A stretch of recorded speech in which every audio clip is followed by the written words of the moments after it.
Hello दोस्तों, आज के इस वीडियो में हम लोग देखने वाले हैं ए लेटर टू गॉड का एमसीक्यू क्वेश्चन यानी बहुविकल्पी प्रश्न, जो कि प्रोज से आपका बोर्ड एग्जाम में 3 क्वेश्चन पूछा जाएगा कोई भी चैप्टर से। तो हम लोग इस वीडियो में देखेंगे यही विकल्पी प्रश्न को कैसे सही चुनते हैं। यदि आप स्टोरी को अच्छे से पढ़े होंगे तो इस क्वेश्चन का जवाब आप अच्छे से दे पाएंगे। ठीक है, चलिए पहला क्वेश्चन है आपका, where was Lencho's house located, यानी लेंचो का घर कहाँ पर स्थित था। तो हम लोग जानते थे कि लेंचो का घर निचली पहाड़ी पर स्थित था।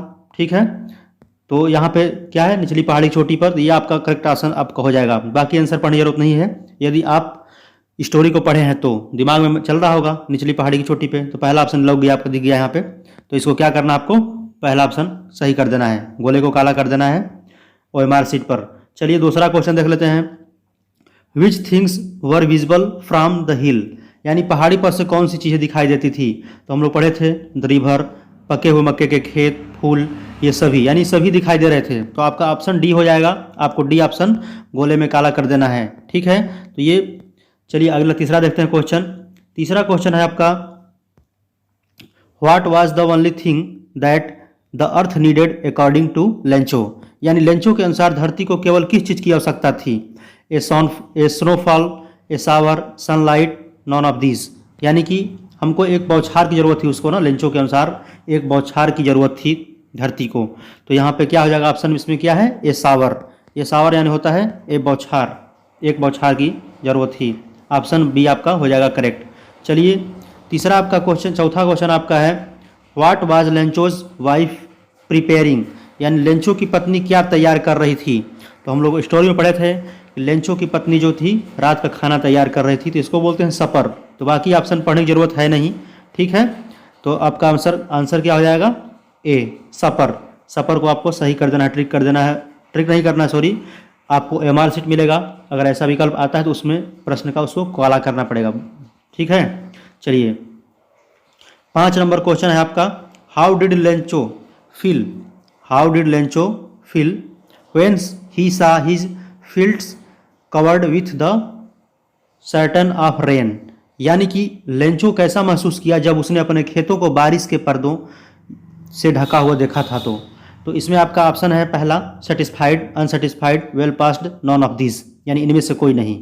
तो आपको देखिए, जब बारिश की बूंदें जब पड़ने लगा था शुरू में, जो बड़ा सिक्का जो था 10 सेंट का था, छोटा 5 बूंद का था, बोल रहा था ना, उसके बाद वो क्या कैसे भाव से देखा था, अपने खेतों को वो संतुष्टि भाव से देखा था ये। तो आपका ऑप्शन ए हो जाएगा करेक्ट। ठीक है, सेटिस्फाइड। चलिए 6 नंबर क्वेश्चन देख लेते हैं, what happened to the rain suddenly, अचानक बारिश को क्या हो गया। जब बारिश पड़ रहा था, अच्छा बारिश पड़ रहा था, तो अचानक बारिश को क्या हो गया, it change into hail storm, it change into storm, it change into the gale. ठीक है, नॉन ऑफ द अबव, यानी उनमें से कोई नहीं। तो आपको हम लोग जानते थे जब बारिश पड़ रहा था अचानक रुख कैसा बोल लिया, ओलावृष्टि का रूप ले लिया। तो आपका ऑप्शन ए हो जाएगा correct, it change into hail storm, यानी कि ओलावृष्टि में बदल गया वो। तो आपका ऑप्शन ए हो जाएगा करेक्ट। चलिए 7 नंबर क्वेश्चन देख लेते हैं। 7 नंबर क्वेश्चन है आपका, who ran out the collect the frozen pearls, यानी कि जमे हुए मोतियों को एकत्रित करने के लिए कौन बाहर की ओर दौड़ा था। तो हम लोग स्टोरी में पढ़े थे, लेंचो के जो बच्चे खेल रहे थे वो तुरंत क्या किए, वो दौड़े वो लोग। तो यहाँ पे इस ऑप्शन में दिया है आपका, wife of Lencho, Lencho of sons, post master Lencho. तो ये ऑप्शन आपका बी हो जाएगा, लेंचोज सन्स, यानी कि लेंचो के लड़के क्या किए, बाहर दौड़े वो लोग एकत्रित करने के लिए। चलिए 8 नंबर क्वेश्चन देख लेते हैं। 8 नंबर क्वेश्चन है मेरा, which thing in the paragraph refers to the frozen pearls, मतलब कहने का है जो गद्यांश में जो किस वस्तु का तात्पर्य फ्रोजन पर्ल्स से किया गया है, पर्ल्स यानी कि जमे हुए मोतियों से किया गया हुआ है। तो आपका ये हेल स्टोन्स हो जाएगा, हेल स्टोन्स। ठीक है, ये जो ओलावृष्टि जो पड़ रहा था तो उससे फ्रोजन पर्ल्स से किससे संबंध है आपका, हेल स्टोन्स, यानी कि ओले से संबंधित है। चलिए आपका ऑप्शन बी हो जाएगा इसमें करेक्ट। चलिए 9 नंबर क्वेश्चन देख लेते हैं। 9 नंबर क्वेश्चन है, it did not pass quickly, what does it refer to, यानी कि वह शीघ्र समाप्त नहीं हुआ, क्विकली मतलब जल्दी, यानी जल्दी समाप्त नहीं हुआ। यहाँ वह का तात्पर्य किससे है, यानी कि इसमें पूछ रहा है इट, ठीक ना, इट जो आपका है वह का तात्पर्य किससे है। तो इसमें आप ऑप्शन देख के पढ़ सकते हैं। कौन जल्दी समाप्त नहीं हुआ? भारी मतलब जो भारी बारिश हो रहा था वो नहीं समाप्त हुआ, बर्फबारी समाप्त नहीं हुआ, हेलस्टोन ओले पड़ना समाप्त नहीं हुआ। ठीक है, तो आपको हमको यही ऑप्शन मिल गया, हेलस्टोन। यानी हेलस्टोन पूरा 1 घंटे तक लगातार पड़ता रहा, यानी कि वह जल्दी शीघ्र समाप्त नहीं हुआ, यानी कि ऑप्शन आपका सी करेक्ट हो जाएगा, हेलस्टोन। तो जो ऑप्शन आपको मिल गया तुरंत उसको ब्लैक को, जो आपको OMR शीट मिलेगा उसको तुरंत काला करना है, आगे क्वेश्चन बढ़ जाना है, वो भी सावधानी के साथ, ये नहीं कि काट पीट कर देना है। चलिए 10 नंबर क्वेश्चन आपका है, what was totally destroyed. Destroyed मतलब नष्ट होना, समाप्त होना। पूर्ण रूप से क्या नष्ट हो गया था? ठीक है, तो आपके ऑप्शन सामने 4 वो है, the house, the cornfield, the his village, none of this. तो मुझको पता था कि जो खेत था उसका पूरा नष्ट हो गया था, आप लोग स्टोरी में पढ़े होंगे। द कॉर्नफील्ड यानी कि पके हुए मक्के के जो खेत था वो पूरा नष्ट हो गया था, तो आपका ऑप्शन ए हो जाएगा। देखिए यहाँ पे ऑप्शन गलती लिखा गया, आगे पीछे हो गया है, इसको ध्यान से थोड़ा देख लीजिएगा आप लोग। देखिए मैंने आपको पहले यहाँ पे बी लिख दिया है, ये देखिए आपको ऑप्शन को नहीं याद करना है, आपको स्टोरी याद होगा, तो आपको जो ऑप्शन में आएगा वही लिखना है। ठीक है, यहाँ पे मैंने या ए लिखा है, यहाँ पे बी लिखा है, तो आपका ऑप्शन यहाँ पे ये वाला होगा। ठीक है, द कॉर्न फील्ड।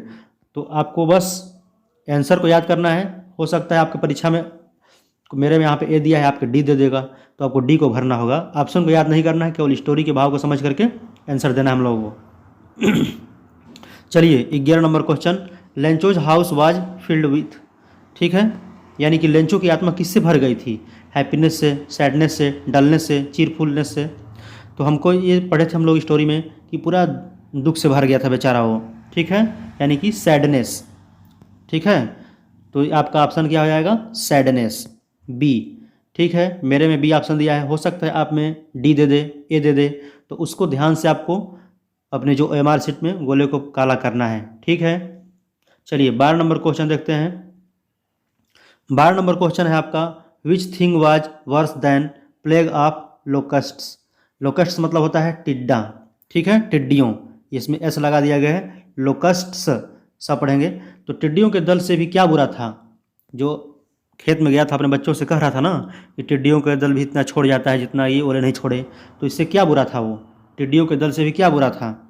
तो द हेलस्टॉर्म। ठीक है, यानी ओले, ओले की तुलना किया था टिड्डियों से ना, तो आपका क्या हो जाएगा? Option C, the hailstorm. ठीक है, चलिए आगे बढ़ते हैं 13 नंबर। 13 नंबर आपका क्वेश्चन है, what was the condition of the field after the hailstorm had passed. यानी कि जब ओलावृष्टि समाप्त हो गई तब खेत की हालत कैसी थी?